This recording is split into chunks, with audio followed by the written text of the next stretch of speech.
মহাসাধক রামপ্রসাদ সেন আমার জেঠি শাশুড়ি ছায়া দেবী, তার নামও ছায়া, ওই ছায়া দেবী তার আপন দাদু হতেন, তার বাবার পিতৃদেবের আপন কাকা আপন দাদু হতেন। সেক্ষেত্রে যোগসূত্র রয়ে যাচ্ছে। আমি তারও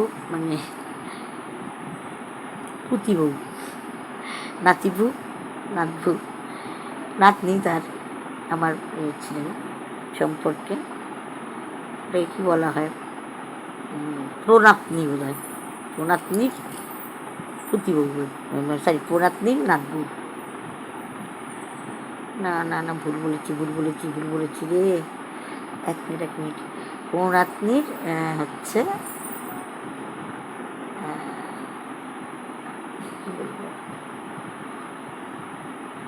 দেওরের ছেলে।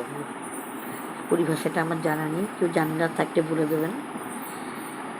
আমার শ্বশুরমশাই head of the department pathology, Kolkata medical college, প্রয়াত ডক্টর সমীর মজুমদার ছিলেন তার ছোটো দেওর। তার বড় ছেলের বউ আমি, শ্রী সৌরভ মজুমদার। তার বড় ছেলে, তার স্ত্রী আমি, রশ্মি মজুমদার। তো সেই সূত্রে এই যোগাযোগটা রয়ে গেছে। আর ছোটোবেলা থেকেই রামপ্রসাদের গান আমার প্রাণ, এবং সবচেয়ে বেশি পছন্দ ধনঞ্জয় ভট্টাচার্য আর পান্নালাল।